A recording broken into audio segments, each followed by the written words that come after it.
Hello, everyone, and welcome to Shannon Q. I am Shannon Q, and I am super excited today to talk to Joe.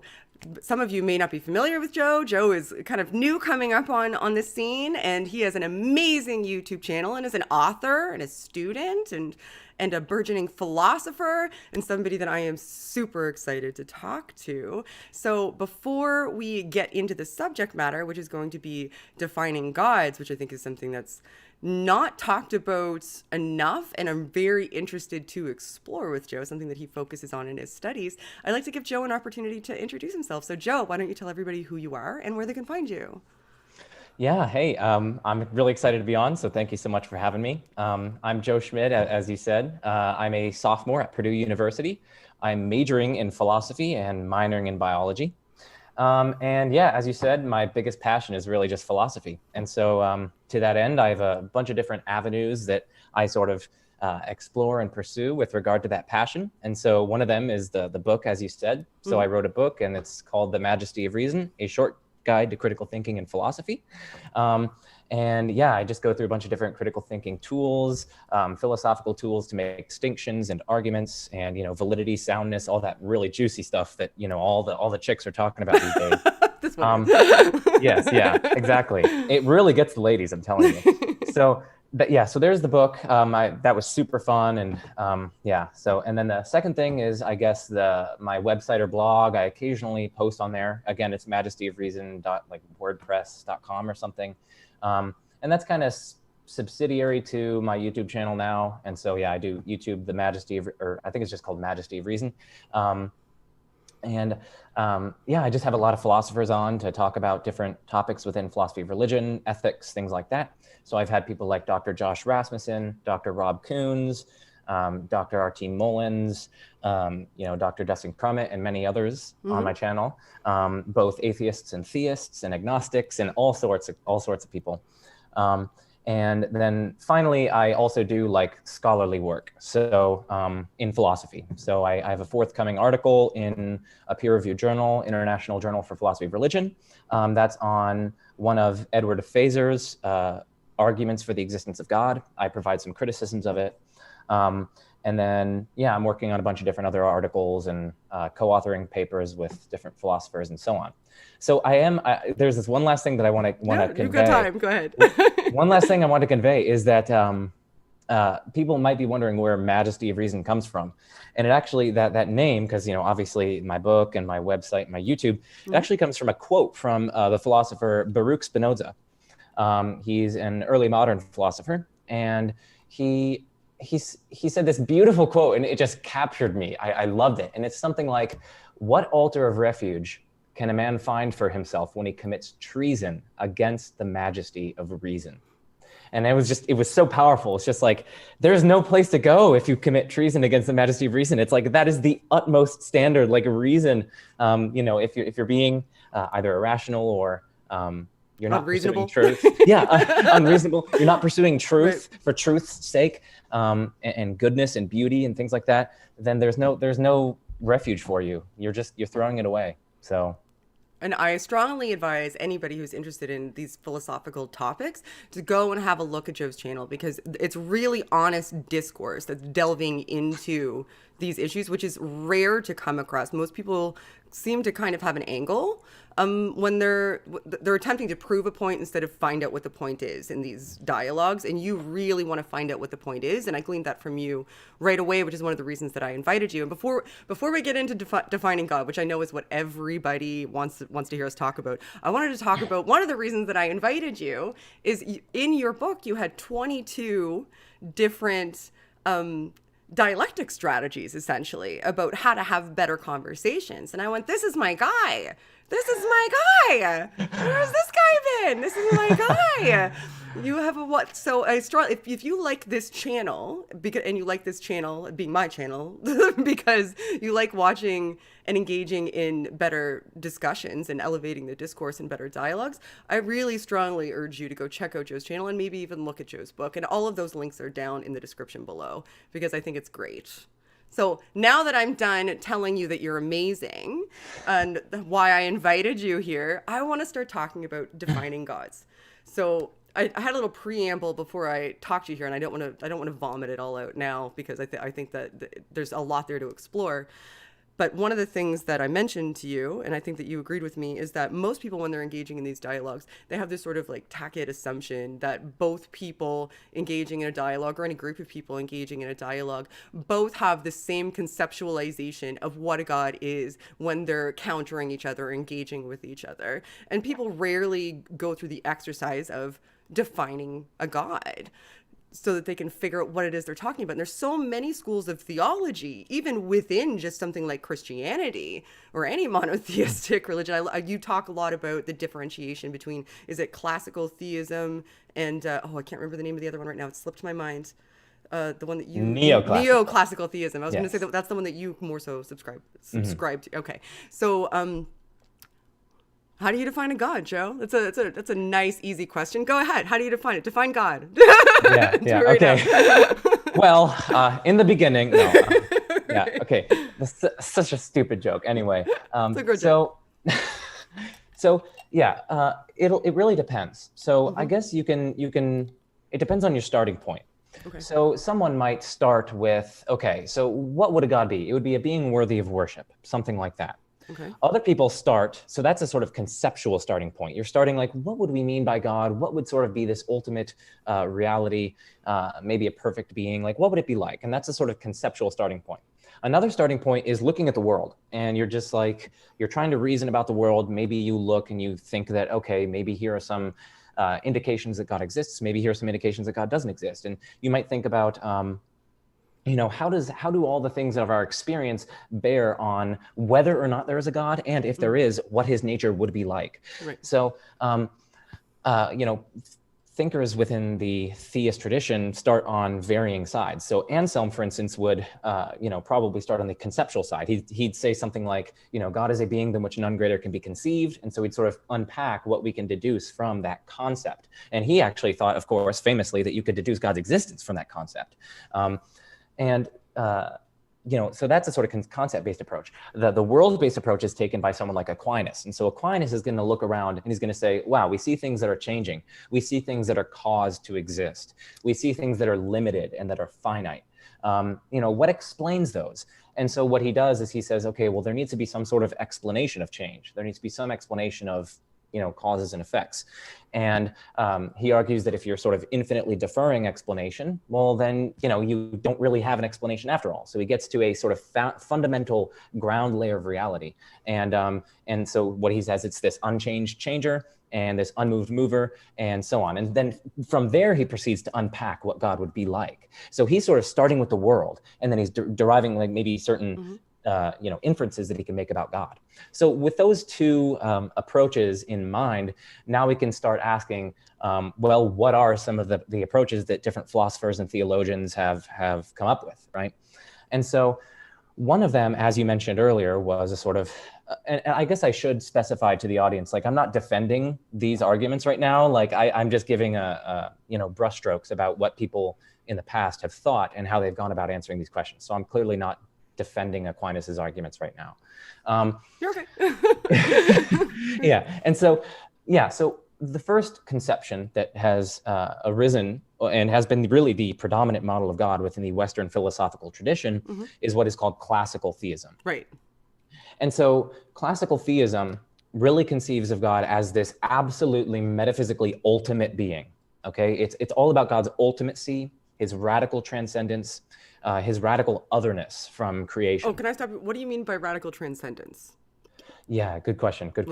So by transcendence, that just means he's sort of, as it were, beyond, finitude, beyond limitation, beyond space and time. So he's timeless, atemporal, he's spaceless. And so he transcends and is beyond. These sort of categories don't apply to him. He's beyond these categories of limitation, of finitude, of imperfection, of change, of mutability, of temporality, and so on. So I kind of just mean he's beyond these various categories that might limit a being.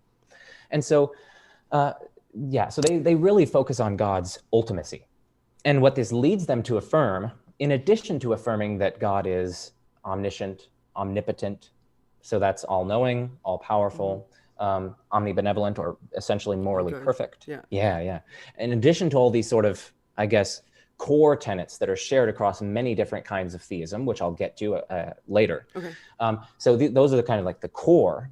And also in addition to like perfect rationality. So God is a perfectly rational being. He is free, so he can choose to do different things. I've already got so many questions. and like he's 37 personal. questions already. I'm gonna let you finish. Okay. Can we and he's stick on, personal. after you do the classical God, can we stick on it for a sec? Because I have questions about the classical. Yes, Okay. absolutely, Okay. absolutely. Go. Sorry. So I'm still getting this core that's kind of shared to different models of God. And then classical theism, as I said, they kind of bring in this radical ultimacy, and they derive certain specific divine attributes that are very particular to classical theism, and that's actually very often overlooked. So right now, of course, I'm on the core. And so, like I said, like the omniscience, omnipotence, they're also going to add freedom. God is personal in the sense that he has an intellect, so he understands things, and he has a will, so he can choose intentionally and freely. And so that's kind of like a core to many different models of God. And a model of God is just a way of conceiving of God's character or intrinsic nature. So what God is like, if God exists. Okay. And so classical theism takes that core, and it adds in the considerations of ultimacy, and it gets 4 distinctive divine attributes in addition to that core, okay? And these 4 are absolutely characteristic of classical theism, and they're oftentimes overlooked in discussions concerning God's existence. Okay. So I'm just going to list them, and then I'll go through them as quickly as possible, probably 2 minutes, 2.5 minutes, and then we can go to what you were wanting to say on. Yeah, no, I won't interrupt you again. No, it's all good. It's all cool. I get excited. So the first one is simplicity, divine simplicity. The second one is divine timelessness. The third one is divine immutability. And the fourth one is divine impassability, okay? So the first one is divine simplicity. And so what divine simplicity says is that God is utterly non-composite. He has no parts. He has no internal or intrinsic differentiation or multiplication or distinctions within him, right? Okay. And so he doesn't have any metaphysical parts. So that would be things like different distinct attributes, different distinct properties, maybe different distinct, his essence and existence aren't not distinct.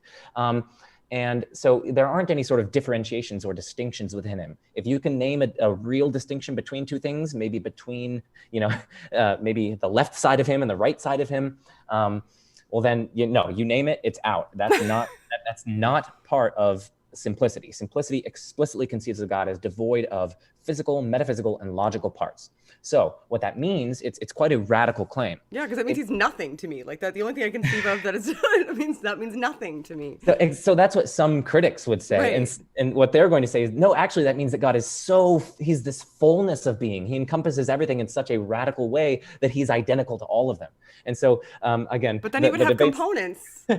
Well, now we're getting into the objections. Okay. So allow me, I'll spell out the view. I totally interrupted you even though I said I wouldn't, but go ahead. No, it's all good. It's all good. All right. So that's simplicity. And really, it's kind of a radical commitment, like I was saying. Like all of God's attributes are identical to one another. So God is his omniscience. He is his omnipotence. He is his power and his knowledge and so on. There aren't any sort of multiplications within his being, like distinctions and so on. Mm-hmm. And so it's quite a radical claim. God is identical with whatever is within him. So like me, I have a lot of things within me. I have like physical parts like my heart and my arm, but I also have properties. So I have the property of being a man, the property of having brown hair. And those things are clearly quite obviously distinct, but in some sense they constitute me. They're parts of me. Because they're like within me, but they're distinct from me. Mm-hmm. And so what classical theist says is like, no, that's not okay. And some of their reasoning for that conclusion is they're going to think that anything that has that sort of differentiation within it is going to require some sort of further explanation that accounts for why that differentiation is unified together. So that's one of their reasons for thinking that ultimately you have to get to some sort of thing that is utterly undifferentiated, that is just pure being itself. And so, they're going to say that God, his essence, that is to say what he is identical to his existence, that is to say that he is. So he is his own act of existence. God is just a single act. And he's identical to all of, he doesn't have multiple distinct actions that he performs. He might have multiple distinct effects, but his actions, there's only one action and it's identical to the divine nature. So simplicity is quite a radical claim. It's very odd and it's hard to wrap your mind around. But how can you have a will and rationality, which entails that you have some sort of cognition or thought process, and make determinations that it doesn't, and that be simultaneously the same as, you know, your every other component of you? No, there aren't any components. So that's simultaneously not a component, because you can't have components. But those are you, like, when you make a decision, to me, and I am not a philosopher, and it just seems anthropomorphic to me. It seems like we're giving him a human attribute, or giving it a human attribute, or them, or I don't know what you would refer to, something that it clearly doesn't have genitalia, so I don't know how it would be. But how do you give it an attribute that's a clearly human attribute, something like cognition and the ability to make determinations and decisions, while simultaneously saying it's everything all at once simultaneously? Because it would be making decisions about things that it currently is and always was. Yeah, it is. It's very difficult to wrap our minds around, again, because we have these very various limitations on our cognitive capacities, and so it's very difficult to.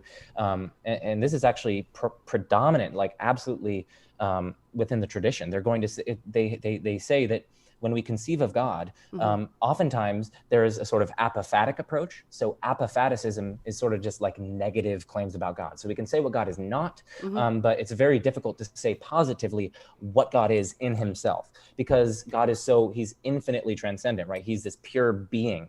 So it's very difficult. So we can say that he's not limited. He doesn't have a limited amount of knowledge. He doesn't have a limited amount of power. And so we say all these nots. We say he's not. That's sort of the apophatic approach. Others add in some positivity, but they say that we can only speak analogously of God and not univocally.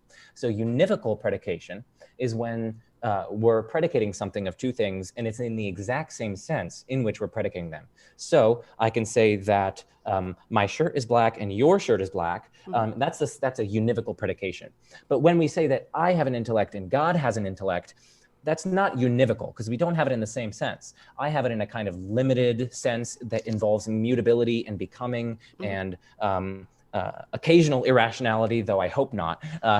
So that there's a different sense in which we predicate intellect of God. His sense, he's almost it's utterly without limitation. It's without mutability. It's without change. So it's very difficult to wrap our minds around. But how they do that is they incorporate various different kinds of predication, not necessarily univocal predication. So they bring in analogical predication, apophaticism, and different lines of getting our minds to at least come to grasp, at least at straws, at what God is. Yeah. And again, I don't get caught up on the mind. I get caught up in the like having a will and making decisions, because you would need to. You need to weigh things in order to make decisions, to make determinations. Like, you would have to have a motivation to do so. So why would something that is simultaneously everything, like, what motivations would you have? Like, what would you need to change? What would see, that's an excellent question. And actually, it's funny that you mentioned that, because in 2020, this year, it actually came out earlier in the journal. It's called Open Theology. It's a peer-reviewed journal. It's published by De Gruyter. Dr. R.T. Mullins, who's been on my channel a lot, he published a paper in there called "The Problem of Arbitrary Creation for Impassability." Okay. And what he argued in this paper. So I'm not an idiot. Yes. Yeah. What I'm saying is, what he argued in this paper is strikingly similar to what you just said. Oh, that's funny. So what he's saying is that because God is impassible, and because he's this unlimited, timeless, simple, impassible being, I guess I should define impassibility. That means God cannot be influenced or affected by any considerations of things external to the divine nature. Right. So because God is impassible, because he's absolutely simple, like you were just talking about, what he argues is that it seems as though there's nothing that could motivate him to create, because that seems as though that would be something external to the divine nature, maybe the value of creatures or the And value what desire of creation. was he fulfilling by or doing a desire. it? Yeah, exactly. Or an unfulfilled desire, which classical theists are going to want to not say that he doesn't have, because God doesn't have these sort of unfulfilled aspects of his Because he being. should have been in an eternal contented state, just self-sufficient. Self-sufficient. It's all about his self-sufficiency. And the desire to create would mean that you weren't self-sufficient. You needed something external to yourself or something different than the current state that you were in. Otherwise, why would you create it? What was missing? Well, maybe not need, but maybe he wouldn't need it. But what he is going to say is that he wouldn't have any motivation. It's hard to find any reason that God would have, an impassible, simple God would have to create, precisely along the lines that we're specifying. Cool. So what I wanted to say is that you're independently converging on some of the actual criticisms that people level towards this conception of God. And actually really recent and groundbreaking criticisms, because this is like a recent publication. So I guess that's enough by way of explication of simplicity. So recall the three other attributes, and these thankfully will not take as long as simplicity. Unless I interrupt you again. No. Simplicity is ironically the most complicated thing to get your head around. And the discussions in the literature on it get very technical, very fast. So the three others, I guess I'll go to immutability next. Immutability just means that God is, well, not mutable. Well, what is mutability? Well, it's changeability. So it means that God cannot change in any way, shape, or form. So God exists without any change whatsoever. He doesn't go from being something to being another thing. He doesn't go from X to not X. There is no succession in his life. He doesn't have any potential that he could gain some feature or lose some feature. And again, that's precisely because he's absolutely identical to all of his features, right? And so if he's identical to all of his features, then clearly he can't lose a feature without going out of existence. And so since he's a necessary being, he can't go out of existence. And so when you add in simplicity, you actually get immutability for free. And that's kind of the case with the other ones. So immutability is God is just utterly unchangeable. He doesn't change in his relations to other things. He doesn't change internally. And so, unchangeability, strong immutability. Then there is divine timelessness. So divine timelessness says that God exists without beginning, without end, without succession, so like one thing after another in his life, and without temporal duration or extent or location. So God isn't located in time. He doesn't have a duration in his life that is extended. He doesn't have succession or a before and after. He just exists in this timeless, single moment, as it were, using moment very loosely. How can he interact with time if he exists outside of time? Well, that's actually, again, so William Lane Craig is a scholar that you're probably aware of. Yeah, he and my boyfriend fight all the time. So a lot of people don't actually know this, but William Lane Craig, in addition to doing apologetics work in, like online and in debates, he is actually like a respected scholar in philosophy of religion and actually philosophy of time. So he writes a lot about the metaphysics of time. And so he has like books with Cambridge and Oxford and all these different areas. And what he argues actually is precisely what you are saying. He argues that it is metaphysically impossible. That is to say, it just cannot be the case whatsoever that a timeless being somehow interacts with temporal things or changes temporal things as they occur. So he can't have the same conceptualization that classical theists have because he believes in a personal God, which would need to interact with time because we exist in time. Otherwise, how would it have a relationship with us as we exist in time? Yeah, that's essentially what he argues. So. That exactly. He rejects classical theism. He would fall under neoclassical theism that we're going to spell out later.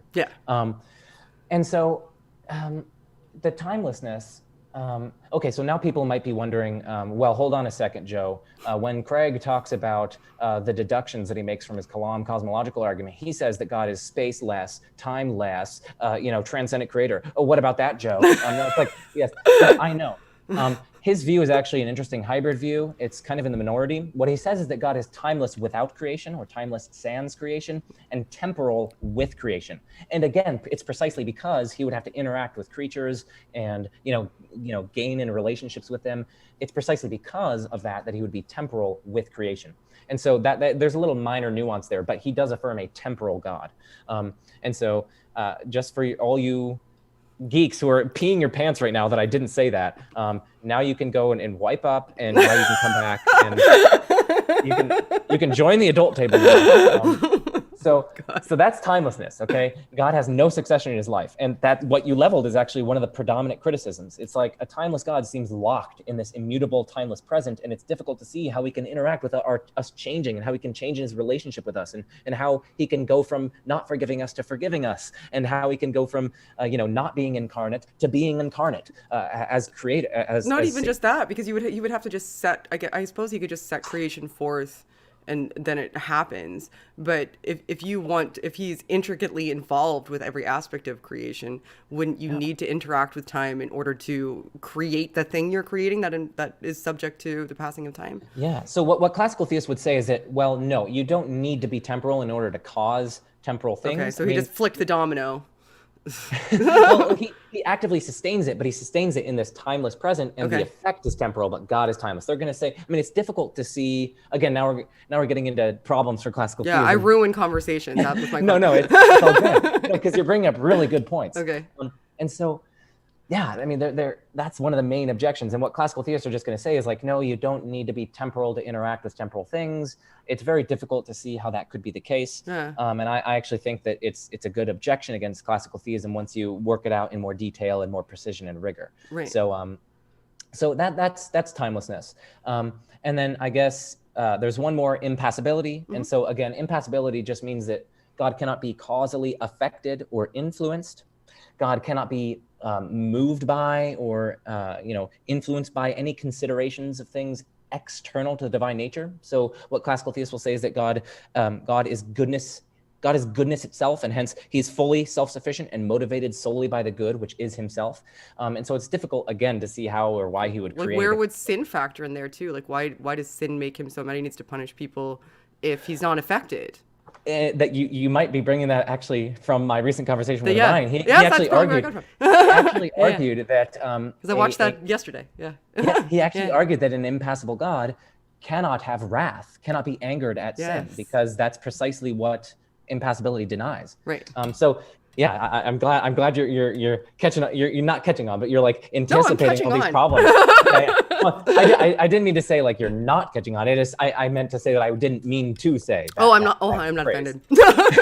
You're okay. No. I'm not a philosopher. So yeah, what's going on here is like it all is supposed to be identical to whatever God has, any features that he has. And so if something in creation would be actualizing some aspect of him, then they'd be actualizing God. And so God himself would be caused. And no, classical theists say God is utterly uncaused. And so really what I want people to appreciate is that simplicity is the core. It's the core of classical theism. And really you can derive the immutability, the timelessness, the impassibility from simplicity. And I guess I should also say that impassibility states that God cannot suffer in any way. He can't be, he doesn't have any negative emotions. He just exists in this pure, undisturbable bliss or happiness or sheer perfection. And again, that's based on his self-sufficiency, because he's perfectly self-sufficient in himself. And so, yeah, I guess that's classical theism. Now we can pause, and I'll turn it over to you. No, I think it's great that like your conversation yesterday was pretty. I enjoyed it. That was the conversation you had. I think that I enjoyed the most. Why can't I remember the name of your interlocutor? I forgot. You told me, and I forgot it already. But it made me really interested in reading his book, because he was discussing, and that probably is where I got the sin thing from, because I was listening to it yesterday about how God. Like, essentially, if you're saying that he's affected by things that we're doing, then he's having emotions. He has emotional states at that point. And if he has emotional states, then, and is acting upon those emotional states, then he's being influenced by us. And if he's being influenced by us, then what does that mean for, I guess it's impassibility, which is a concept that I was super familiar with. So yeah, it was a great conversation. He was a better interlocutor than me because he understands the concepts better. So I'd encourage people to go watch that, because it helps to kind of like elucidate a lot of or illuminate all of what you just went through. So that's the classical theist God. And which I think, and this is, a lot of people I don't think realize that there is this differentiation like between these groups. They understand that there's different denominations that have different beliefs that are like scripture based, but they don't realize that there's this stark differentiation in what the concept of God itself, himself, Exactly. themselves, that these different groups of people may or may not believe in, and how it's constituted and constructed. So if you'd Yeah. like to go to neoclassical now, I would be really interested in hearing what that looks like, because that one seemed to be a little less impossible to me than the class, because the classical theist God to me is just, it just seems impossible. There's too many questions and not enough answers. There seems to be too I many mean, the literature is contradictions. just immense here. So, I Yeah. mean, I would appreciate people maybe like pick up like introductory works on models of God and philosophy of religion, because this stuff is very complex. And so I would suggest that hopefully we're just giving you a foretaste of the literature here. And so I advise people to go deeper into this matter and you know, pick up some introductory works in philosophy of religion and you know, models of God. And so I mean, you can start with William Rowe's Intro to Philosophy of Religion. There's also some other intros from Brian Davies and William Wainwright. So you can start with those and then you know, go on from there. So those are intros to philosophy of religion, and then I guess intros to models of God. I mean, there's this really good book that introduces like tons of different models of God. It's a monolithic 1,000-page book, but a lot of the articles on there can be found online, and it's called something like Models of God and Alternative Ultimate Realities. So okay. I guess that's a place that you can look. Cool. So that's for the audience if you want to pursue this further. Now, that's my preliminary. The second thing that I want to say by way of preliminary is like, well, you know, why does this matter? Why are we talking about these different concepts of God? Why can't we just stick with one of them? Like, the thing is, like, it deeply matters because some arguments against the existence of God only target one particular model of God. Right. And hence, they would not entail that God's simpliciter doesn't exist. They'd only entail that particular conception or model of God doesn't exist. And so it really matters if you're trying to mount an argument against the existence of God. And it also really matters if you're trying to mount an argument for the existence of God. Because, you know, you need to know the kind of being that you're arguing for, right? I mean, if you haven't a single clue what you're talking about, then, you know, you're off on the wrong path from the get-go. So it deeply matters for atheists and agnostics and theists, because if you're a theist, you need to know what kind of God you're worshiping or what kind of God you believe in. What is his nature? What is his character? If you're an atheist, you need to know what model of God that you're attacking when you argue against a particular model of God or even God's existence. And it'll also equip you with a bunch of different arguments against particular models of God that you can use. So a bunch of different theists themselves and a bunch of different Christians themselves level really strong challenges against classical theism. And so atheists can actually, and agnostics can look at those challenges and actually agree with them that these theists like William Lane Craig are leveling against the classical theist God. And so it really matters for everyone in the debate to understand different models of God, how they conceive of God and God's relation to the world. It matters in arguing for God. It matters in arguing against God. It matters. It matters. So that absolutely does. That's my second preliminary. Okay. Now we're getting into neoclassical theism, or modified classical theism. Some people call it theistic personalism, though that's not really found and respected in the literature. And so neoclassical theism affirms that core. Remember when we were talking about that core? God is omniscient, omnipotent. The omnis are all there. Yeah, he's morally perfect. He's free. He's rational, and so on. Mm-hmm. He's personal. He has an intellect and a will. Okay. And what they're going to say is they're going to look at those four distinctive divine attributes from the classical theists, and they're just going to say, screw them, we're getting rid of them. No, because they're just going to say they're problematic problems. Yeah, they say they cause too many problems. So they're going to say, instead of simplicity, no, God has some internal differentiation or some internal complexity, within him. Maybe maybe his power is distinct from his knowledge. Maybe he has different mental states that he's in. Maybe he has 3 different divine persons. Maybe he has, and so on and so forth, right? So they're going to reject simplicity. They're also going to reject immutability. They're going to want to say that God is immutable. God can change. Maybe he can change in his relationship with us. Maybe he can go from not forgiving us to forgiving us. Maybe he can go from... Oh, I have questions again. let me just spell it out. Joe. Go ahead. So they're going to say he's mutable, so he can change. he can't go out of existence or go into existence. He's still a metaphysically necessary being that creates and sustains the world, according to this view. But he still changes maybe in his relationship with things. Maybe he changes from one mental state to another and so on. They're also going to say he's temporal. So he exists in time. He exists without beginning and end, but he exists without succession. So there's no, he exists with succession. So there is succession in his life. There is a before and after. He experiences temporal becoming like we do, and so on. Well, no, go on. Yeah, you sounded interested. So there's a couple things there. So how can he be omniscient? Like, is he seeing the future? Like, how do you know everything that has happened, is happening, and is going to happen if you're subject to time? And that ties into the changing your mind thing too. If there's causal succession that you're responsible for, whether you do or don't exist within time, I guess, and you know everything that's going to happen, at what point would you ever conceivably need to change your mind? You already know what's going to happen. What are you measuring that has changed? Yeah, no, those are really good questions. So with regard to the first one, there are a bunch of, actually, even within neoclassical theism, there are a bunch of different ways that you can conceive of how God knows the future, or what that knowledge consists in. Okay. So some people are going to affirm what is called a simple foreknowledge view. And what that means is that, no, God just knows the future, and it's just pre-packaged into him. It's like that's in virtue of his omniscience. He just knows all truths. Since there are truths about the future, he just knows them. It's sort of just pre-packaged into him. It's but not in an experiential way.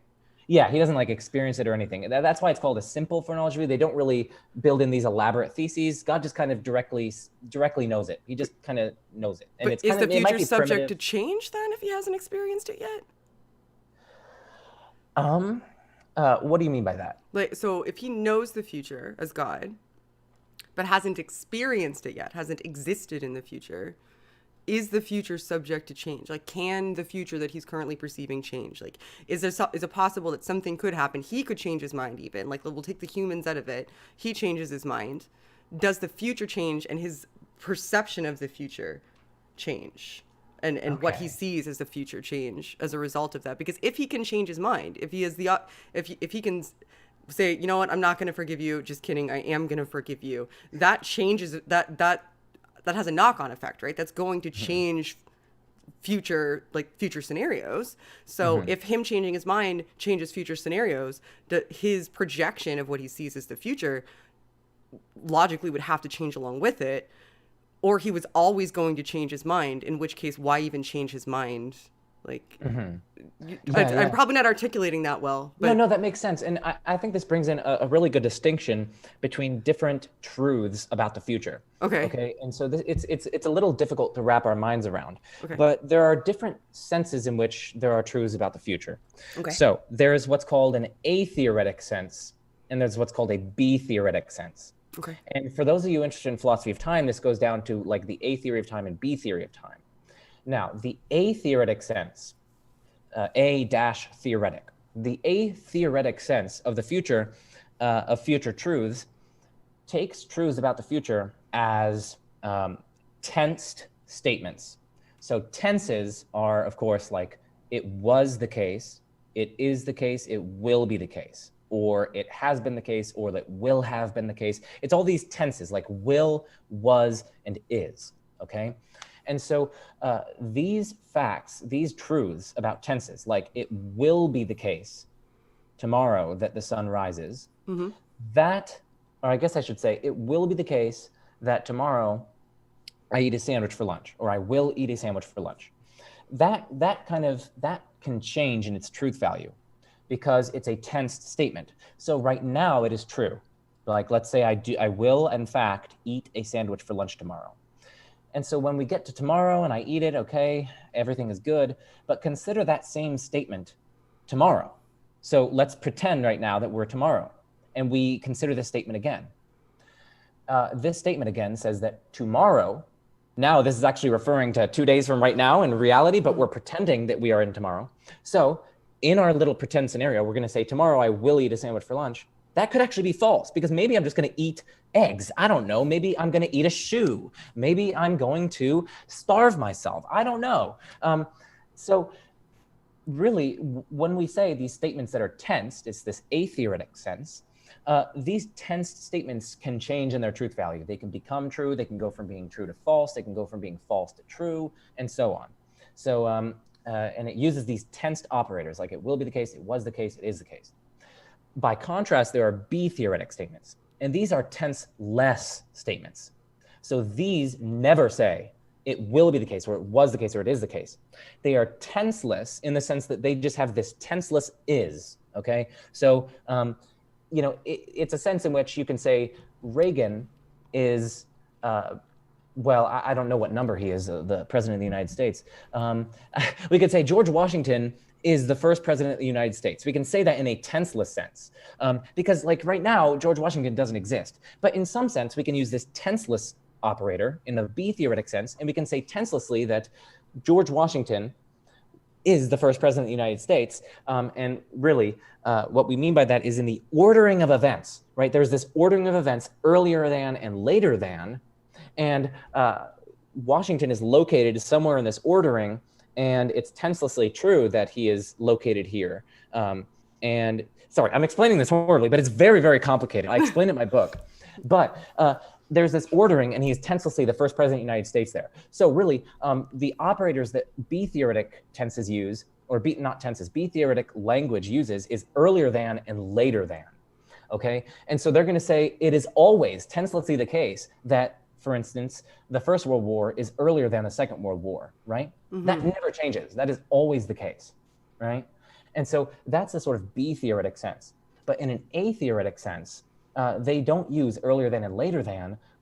In this sense, we use future and past. So back in World War I, we could say that World War II is in the future, right? Mm-hmm. That was genuinely true, but that changed, right? Remember, we're talking about tenses here. So those change, those facts change, those truths and predications change. So because it once was the case that World War II was in the future, but then it became the case that it wasn't in the future because it became present, right? Mm-hmm. And so that's the sort of A-theoretic sense. They use the was, is, and were, and all those things, and they also use future and past. But those facts are dynamically changing. What's future and past changes. It is future that I'm going to eat a sandwich tomorrow, right? But it will be past, right? In maybe 10 days, it will be past. By contrast, the B-theoretic sense is merely an ordering of events. So it's earlier than and later than, and those don't change. Those facts do not change, right? It is always and tenselessly the case that World War I is earlier than World War II, right? Mm-hmm. And it's always tenselessly the case that our conversation right now is earlier than 2021.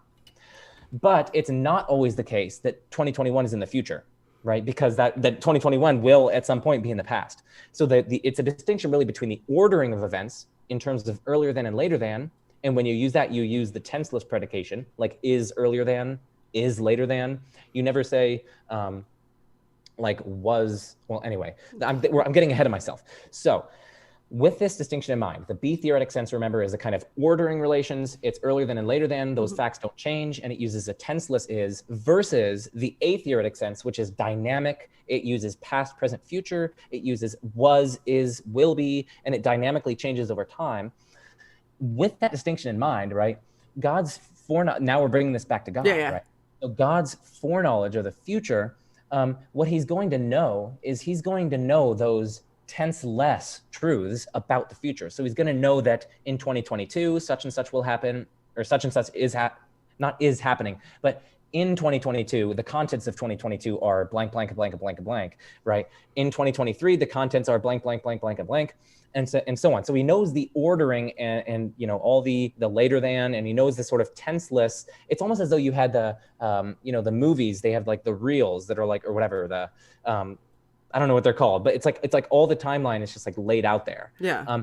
So he kind of knows the truths in that manner. And so those truths don't change.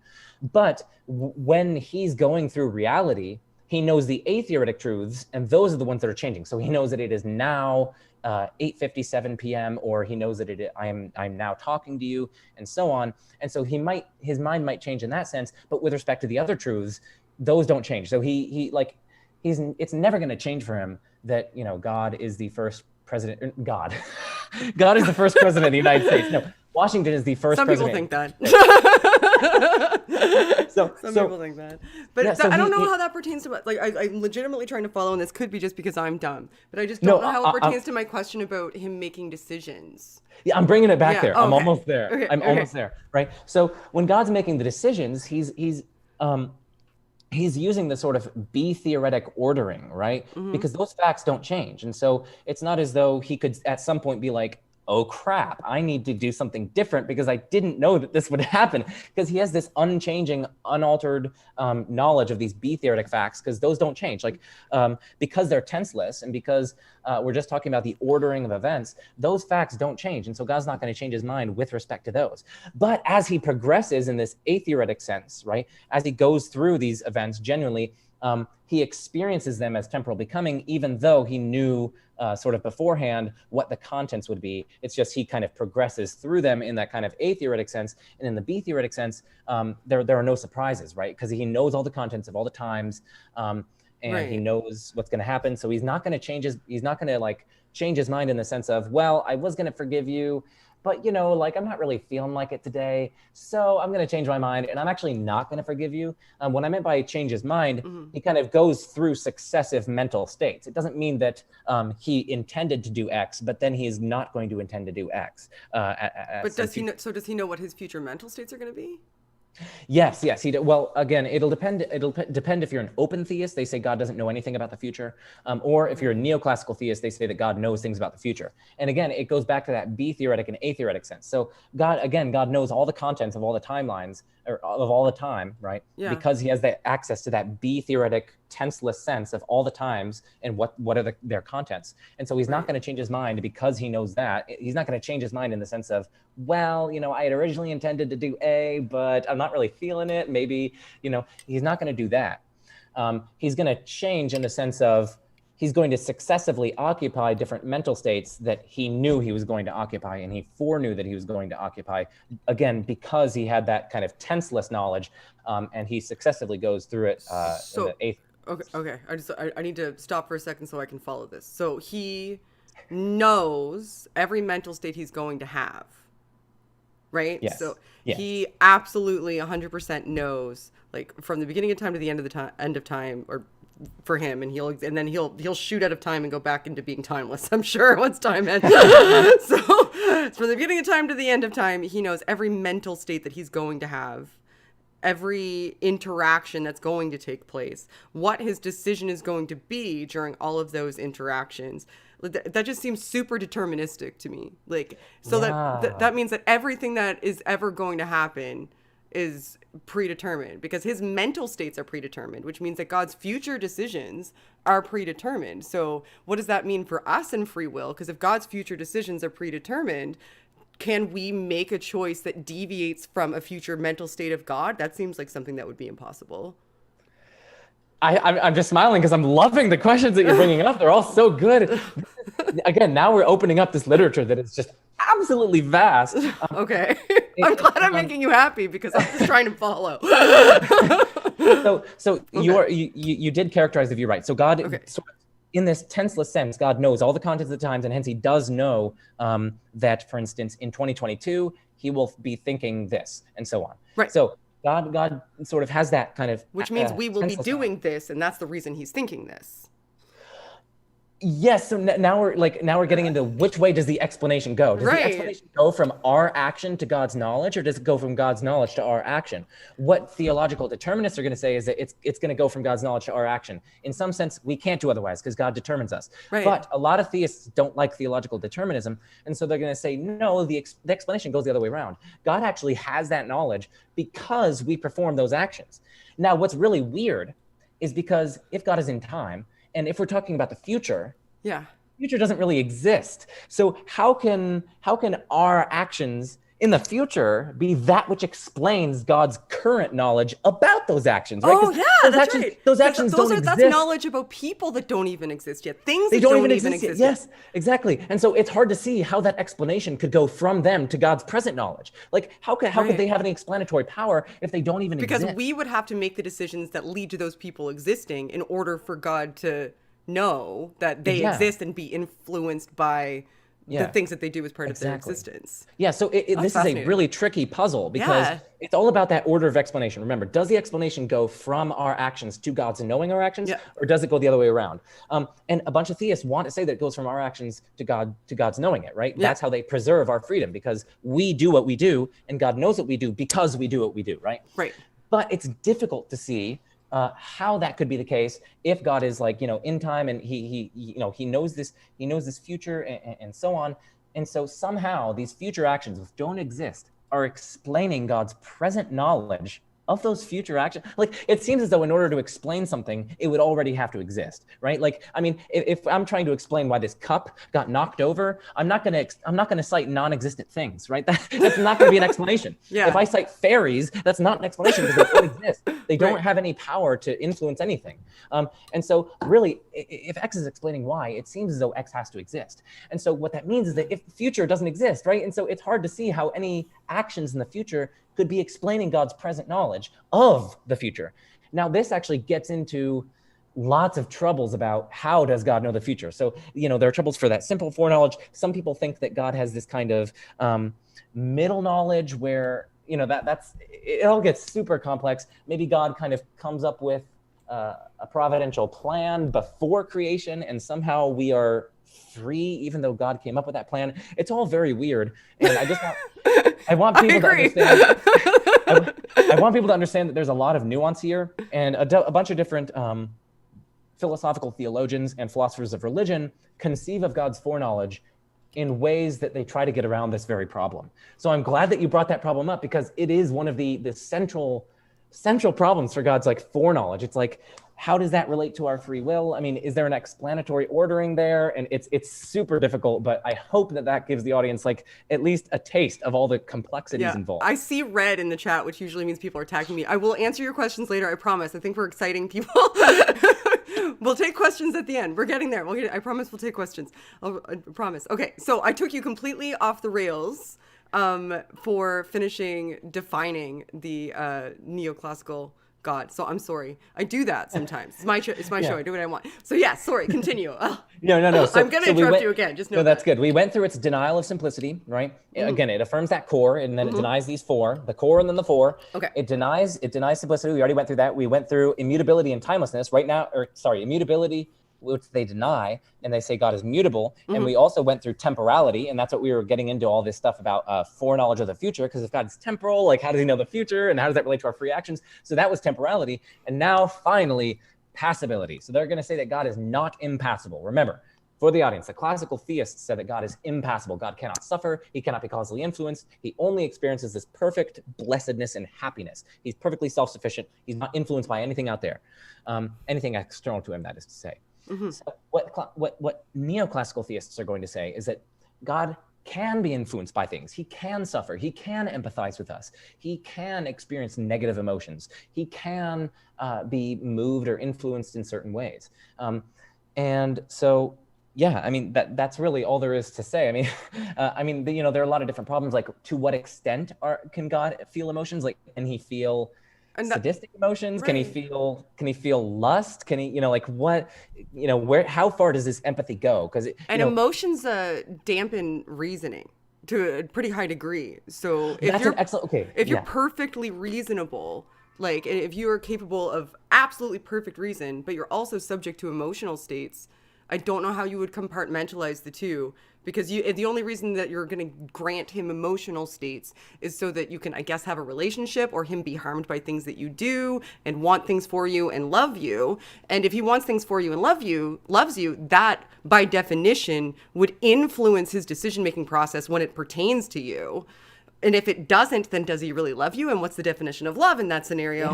Yes. So that's confusing to me too. Maybe you can elaborate on that. No, I love that, because really, as Ryan kind of tried to point out in our discussion, this is all about God's love.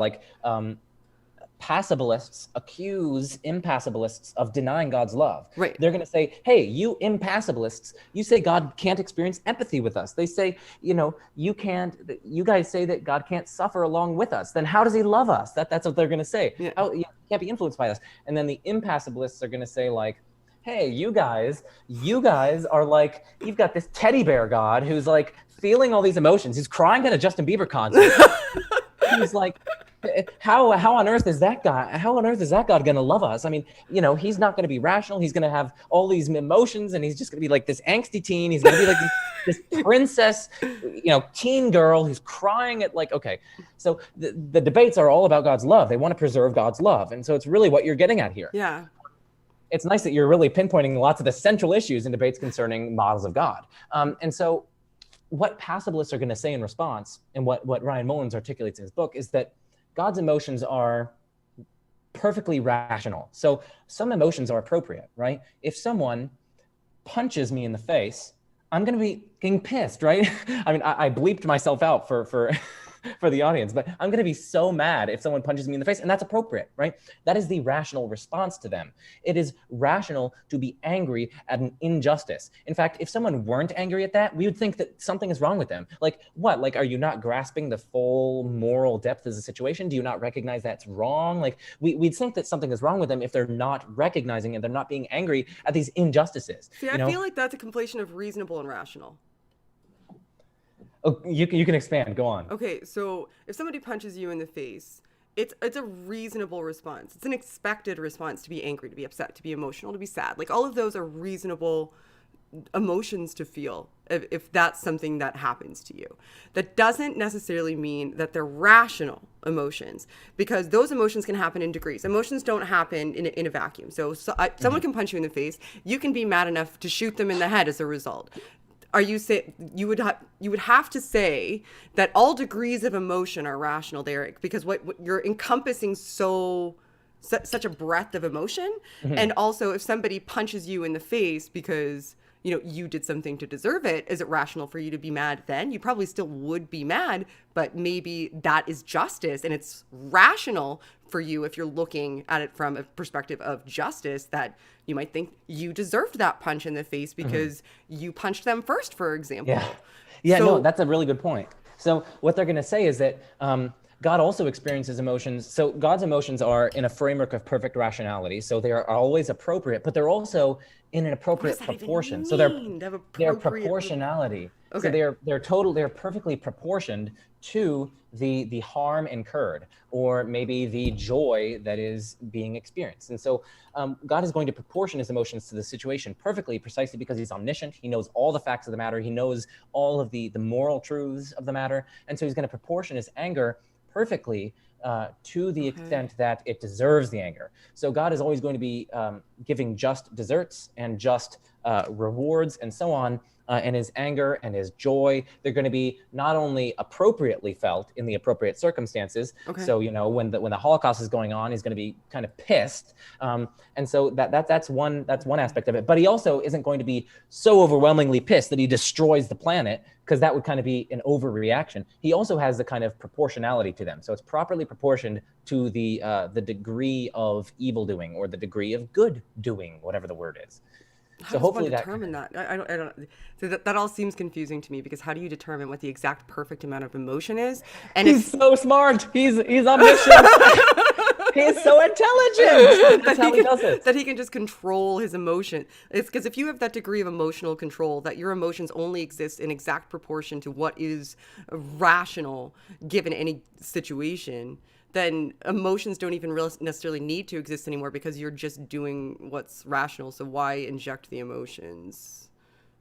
I think what they're going to want to say is that, I don't know, emotions are probably essential to being a moral evaluator. Relationships? Relationships and being a moral evaluator. So, this is experimentation on us, but for cognitive psychology and various different fields of neuroscience and so on, emotions are actually integral to our decision-making and our moral evaluations. Right. That's not to say that it's purely based on emotion, but they're really core components. Absolutely. And it's sort of the interaction of emotion and reason that actually leads to a sort of a proper, appropriate moral evaluation. So what they're going to want to say is it's not really unnecessary, but in fact, it's necessary for God to make proper moral evaluations and to be properly relational with his creatures. So you need emotions in order to make appropriate moral evaluations. That's what a lot of them are going to argue. And Ryan does go over that some in his book. So that's something that I would love to explore one day. Maybe I'll ask Ryan to talk to me. because I'm taking us off the rails, because that just seems, the idea that you need emotions to make moral evaluations is something that I think that I would need unpacked for me, but now is not the time.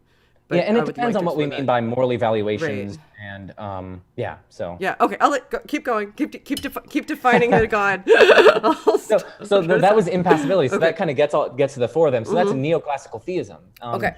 So I want people to recognize that Christians themselves, for instance, a lot of them are neoclassical theists. A neoclassical theist, you have people like, well, they don't fall into categories perfectly, but Okay. someone like Dr. Josh Rasmussen, someone like Dr. William Lane Craig, and a bunch of different other theists, Dr. Ryan Mullins, a lot of them are neoclassical theists. And so they actually have a bunch of objections to classical theism. But also a bunch of Christians also are classical theists. So like Ed Feser, David Oderberg, a bunch of different Thomists and Catholic philosophers, and so on. So I just want people to realize that even within Christianity, there are these distinctions, and across different religions and sects and so on, there are these different conceptions of God. And so that's classical theism and neoclassical theism. Now there are other types of theism. One of them is Panentheism. I've heard that before, but I don't even understand what it is, to be perfectly honest with you. It basically is it's similar to neoclassical theism, but what they say is that instead of God being distinct from creation, so neoclassical theism, they have that core, so they do think that God creates ex nihilo and he's distinct from creation. He's still, he's still involved in it, but he's distinct from it. What panentheists want to say is that creation is not really distinct from God. It's like within God in some way. It's really weird. It's really hard to unpack. But so everything is God? Well, that's pantheism. So pantheism says everything is God. There's only one substance, and it's nature or God. So that's kind of pantheism. But panentheism says God is more than creation, but creation is within him. So he doesn't create ex nihilo. He kind of creates out of his own being, his own resources. So it's sort of like idealism, it's sort of like, it's very odd. I'm going to be honest with you. So creation is a part of God, not separate? Yeah, exactly. This sort of. So that God has components. Many components. Many components. Yes. All of the components. Yes. Like component level 1000. Right. Okay. We've been talking for an hour and it seems like 15 minutes.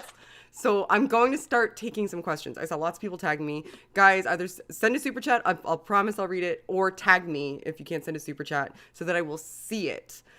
And there's a slight lag, so I'm going to, somebody did send a super chat, and it's just from Uhan Roderick, who just says, can't stay, just stopping by to say hi. Hi, thanks. Before we carry on and start taking the questions, like I said, make sure you tag me, guys, so that I can see them. Which do you think is the most reasonable or intriguing? I mean, you just epistemic agnostic would be your description for yourself, right? Yes. Okay. So which do you think has the highest degree of probability to maybe have some sort of efficacy, and why? Yeah, absolutely. So just for the audience, if you guys are curious about my different criticisms of these different models, like classical theism, and like where I stand and which ones I lean towards, I go into that in a lot of depth and much clearer than I do in here, because I have like a script, or at least I have notes and so on. So I advise you guys to go to my video called "Why Am I Agnostic?" It's a long video, but a lot of people say that it's their favorite one out of all the ones I made. It's actually one of my favorite ones that I made. And so, yeah, I go through a bunch of the models of God. I explain them. I explain why I reject certain ones. I go through arguments for and against theism that, I find either convincing or what have you. So that is just a rough preliminary so people can explore this further. It's called "Why Am I Agnostic?" It's one of my latest videos. Now, yeah, you are right. I do reject classical theism. I think that it has many, many problems. And I've got a lot of papers under review. I even have one co-authored with Ryan Mullins, co-authored with him under review, that are arguing against classical theism, pointing out certain very challenging difficulties and objections to it. So I reject classical theism. And again, we can talk about probabilities later some other time. But I think the most plausible version of theism is the neoclassical theism. So God would be temporal, God would be mutable, he would not be absolutely simple, but he'd still be a necessary being, he'd still be a perfect being, and so on. Now, why? Well, let's see. I'll give one argument against classical theism, and then one reason we might be neoclassical theists. So classical theism, here's one argument. I will make it 60 seconds, okay? Because I want to hear the questions, because I love all you people so much. So, you might think, because God is free to create or not create, and according to classical theism, there being anything apart from God, of course, presupposes or requires God to create it. And because God is free to create or not create, God could have existed alone. That is to say, there's a possible world, there's a way the world could be, wherein only God exists and nothing apart from God exists. Okay? Now, let's focus on this world. Let's call it an alone world. Okay? The possible world wherein God alone exists.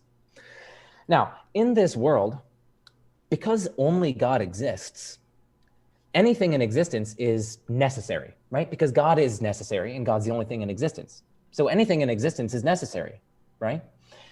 But here's the rub. God has knowledge in that world. And some of that knowledge is only contingently had, right? Because, well, God would contingently know that he exists alone. That's only contingent knowledge, right? There are some worlds wherein he doesn't exist alone. Obviously, the actual world is one of them. So what follows is that God contingently has some knowledge in that world. He knows that he exists alone. He knows that dogs don't exist. These are contingent pieces of knowledge. So what we get is that there's some kind of existing thing, namely God's knowledge, or at least some of God's knowledge that's contingent. Contradiction. We just found that in that world, everything that exists is necessary, but we just concluded that he has to have some contingent knowledge. So there's a contradiction. So we derived a contradiction. What do we have to give up? Either God's not free, or we have to reject classical theism. Because again, this crucially relied, that argument, that everything in that world is necessary because God is identical to everything that God has, and God is absolutely simple. So we're just going to have to reject that everything in that world is necessary. There could be some contingent component of God. And that's where the neoclassical theist says, aha, there is some contingent component of God in that world, namely God's knowledge. And so God can't be absolutely simple. Okay. Hopefully that made sense. That's an argument against classical theism. It could be developed in many ways. That's actually in a paper of mine under review. That's a long story short. Now, why might we be neoclassical theists? Well, there are lots of problems for other models of God, and so any argument for God's existence, they might just take that as an argument for neoclassical theism, because the other models of God have so many problems, so we just set those aside, and so any argument for God's existence is an argument for neoclassical theism. Okay, now questions. I'm sorry. I love how passionate you are. Your enthusiasm is absolutely contagious. All right. So I scrolled up a bit to get some of the earlier ones. So Jonathan Depew. Oh, hi, Jonathan. I love Jonathan. Jonathan is lovely. Jonathan's actually, he's a preacher. So he's a Christian and a lovely, lovely man. And his wife, Laura, is one of my favorite people. She's a biblical scholar. Perhaps God is situated in our future, ? I'll read that as, is it possible that God is situated in our future? That's a good question. So I think that depends on our temporal ontology. So our temporal ontology just means what exists, the study of what exists. So temporal ontology just means what times exist. So people who are eternalists say that the future does actually exist. It exists simpliciter. It exists in the future, but it exists. The past also exists, and so does the present. These things exist. They just full-blown exist. The presentist says, no, only the present exists. Things come into and go out of existence, genuinely. Most people are intuitively presentists. And so I think it depends, because if presentism is true, God can't be located in our future because our future doesn't actually exist. God can't be located in some place that doesn't exist. That's like saying that, is God in Narnia? Well, Narnia doesn't exist, so it doesn't really make any sense to say that God is in Narnia. That's a funny joke, because I joke often that I live in Narnia because no one understands my time zone here in Nova Scotia. Oh, yeah. So topical. Okay, it's funny when you say the time zone, because I was like, I initially, when you emailed me, I was like, did you make a mistake? I thought Eastern time was the easternmost. I was like, no. Nope. So I was wrong. Exists. You were wrong. I learned. I was like, wow, there's a time that is more east than my east. I was like, that's crazy. Yep. Well, obviously England and such. 1 hour in North America. Yeah. North America. I was surprised. Yeah. So I'm obviously ignorant about, Here in Narnia. See, exactly. That's what. So God can't exist in non-existent places, and so he can't exist in non-existent time. So if presentism is true, he can exist in the future. No. But if eternalism is true, then he exists both in the past and in the present and in the future. So hopefully that answers your question. Okay, cool. So he wants to know how might space-time and not just time as such illuminate this conversation. Ooh, so I'm guessing he means if we commit ourselves to eternalism. So eternalism usually says space and time are so intimately bound up that they form this kind of four-dimensional space-time manifold that's just extended throughout space and time, and it all just tenselessly exists.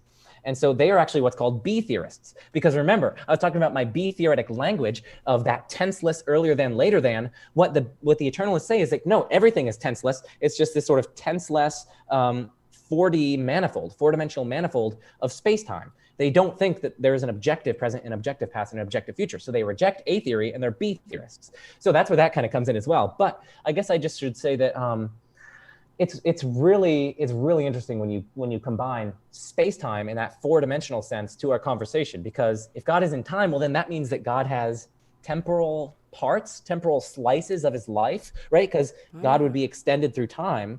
And so God is infinitely complex. God has like infinitely many parts. And, you know, that might pose a problem for God's existence. I mean, usually we don't want to include entities within our ontology that are infinitely complex. I mean, you know, complexity is generally seen as a theoretical vice, right? We want our theories to be simple. And so arguably we would want not to posit an entity that is infinitely complex. And so that might be a problem for temporal God if eternalism is true and if time is infinitely divisible. I guess that was another assumption, but that's a one that a lot of philosophers think is defensible. But hopefully that answers the question. Very cool. All right, so this is a conversation that I can't wait to listen back to again, because I've been like, the time stuff is just over my head. But I mean, but it's interesting. It's interesting because it's such an important component of the dialogue. So I appreciate it. Okay, so Salem says, who are Joe's favorite theistic philosophers? And also, what is, the chat went up. Gosh, I'd be better at this, Shannon. And also, what is his favorite subfield in the study of philosophy? Good question. So it's funny because in my Why Am I Agnostic video, I actually give some bonus slides and I talk about my favorite theist and non-theist philosophers. So my favorite theist philosophers are, well, the number one is probably Josh Rasmussen. And in addition, he seems like a lovely man. Yes, he's very lovely. Yeah. And also Alexander Proust, I really like his work, and also R.T. Mullins, because he's really badass. So he goes to metal concerts when in his free time, so that's pretty badass. So, and then my favorite subfield of philosophy is probably philosophy of religion, but I also really like metaphysics. So that's just like, you know, what are these broad features of reality? What is causation? What is time? I mean, I've been talking a lot about time, the metaphysics of time, that's part of metaphysics. So I'm really interested in that as well.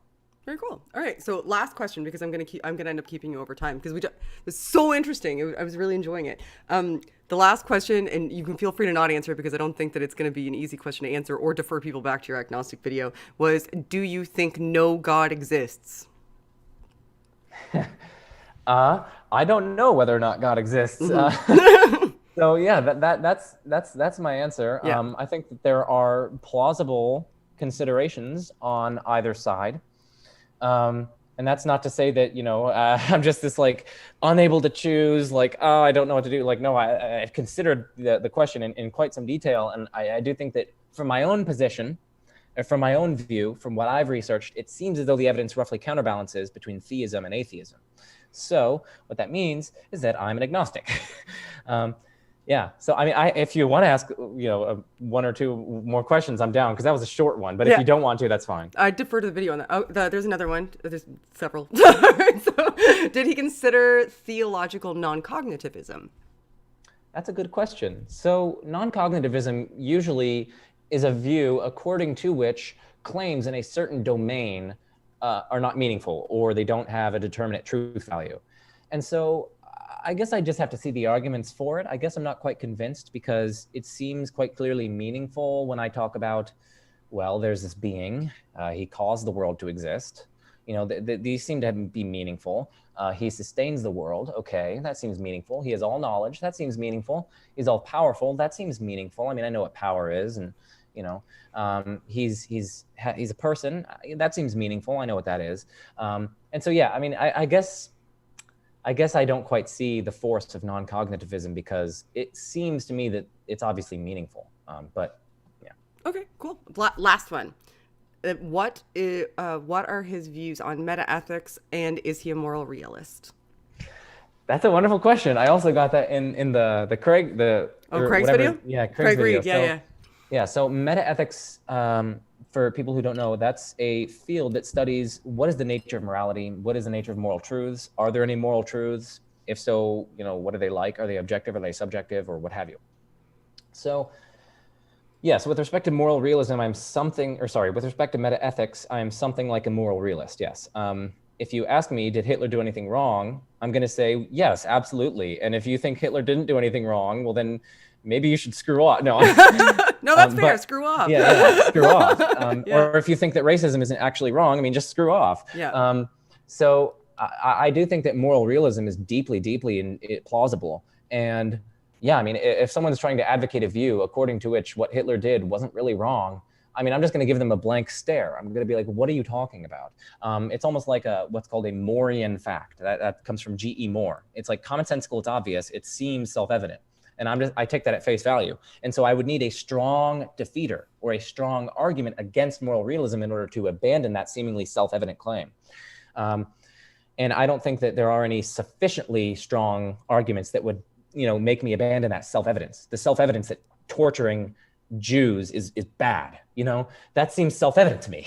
And I hope it's self-evident to most people. So yes, I'm a moral realist. Now, as for the particular brand of moral realism, that's a bit difficult. Maybe I lean slightly towards what's called moral non-naturalism. So these are sort of abstract properties of goodness and badness. They're sort of, they're abstract properties. They're not really natural properties like brain states or things like that. And they can be exemplified or instantiated by certain actions and certain experiences and so on. So maybe that's a view that I lean towards, but I need to study it further. I'd love to explore that with you at some point in time, because I have this perception, and like I said, I'm not a philosopher, that I think most concepts of morality as they're posed are essentially, I think morality is like a human invented construct. That's kind of what I think, and it's subject to change over time, and that we don't, like, even if it wasn't, like, how would we have access to what a moral fact is unless we use our reasoning? We would have to utilize our reasoning to get to something like a moral fact, and our reasoning's not always that great. So how do we come to a determination that this is a moral truth? And the fact that we're coming to a determination means that we're thinking it through, like we're deciding what is moral. So, but I'm not a philosopher. I'd be interested if the conversation that I had with Matt and Scott, we explored a lot of what we think about that stuff. I'd be interested if you ever watch it to let me know what you think, because it's one of my favorite topics to discuss. So I think somebody was trying to see what would happen if they asked you that and I was here, because I love talking about concepts of the soul, because I studied brains, right? So I love that stuff, and morality, because I just think that they're fascinating. All right, somebody sent a super chat. Thank you for the super chat. Does he really think agnosticism is a middle ground, or am I not understanding? And I think that is such a that watch his video would be my answer. Yeah. So, because no, not really is not what I gleaned from you. Yeah, it's not really a middle ground. I do think, I do assign a probability to whether or not God exists. And there are different notions of probability, but mine is where I think that the evidence points. So I weigh up the evidence and I sort of give a probability assignment based on that evidence. And so I actually do assign, given my position, I do think it's roughly half and half, that God exists or God doesn't exist. And that's based on, I go through the different arguments that I actually base it on, and I hope people can see that it's roughly the same on either side for me. And I think it's based on what a particular person has researched and their intuitions and so on. So yeah, long story short, just watch the Why Am I Agnostic video. Yeah. It's not really a middle position. I have a lot of positions on both sides, and it's such that when you do this meta-analysis of both sides and you have these positions on both sides, you see that roughly they counterbalance one another. So it's almost as though it's not really a middle position even. You got both positions, but they're equal. So yeah, it's something that so frequently people argue about, like the definition of what how people can label themselves, whether or not it's philosophically sound to attribute a specific label to yourself. Once so many people spend so much time spinning in circles, I think, trying to figure out what people are and are not permitted to call themselves. Exactly. And it just seems trivially foolish to me. Like, if you can understand what somebody means, if you ask them and they tell you and you understand what they're saying and they call themselves a blah, blah, blah, blah, blah, it doesn't matter if you so long as you understand what they're saying.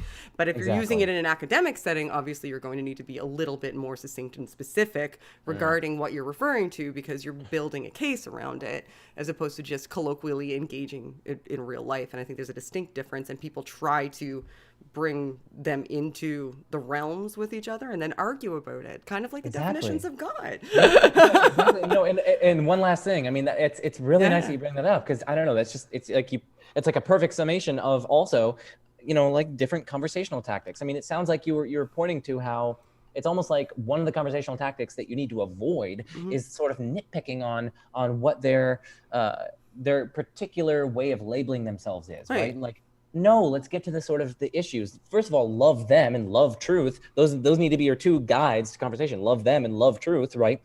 And some people love pedantry more.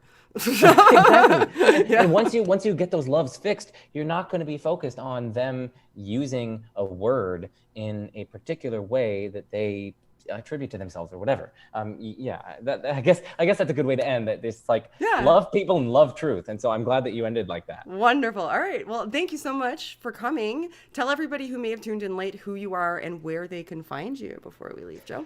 Yeah. So I'm Joe Schmid. I love philosophy, and you can find me on. I think the links, as you said, links in the description, on my YouTube channel, Majesty of Reason, and my book, Majesty of Reason, A Short Guide to Critical Thinking and Philosophy, and my website. I think it's majestyofreason.wordpress.com. And they're all down below. I'm going to put up my end screen, and I'm going to say thank you, and I'm going to wave, because I always wave even though nobody can see me. And no one can see you throwing peace signs either, Joe. I'm sorry. People, I'm giving peace to my peeps. And as always, everyone, help elevate the discourse. Bye.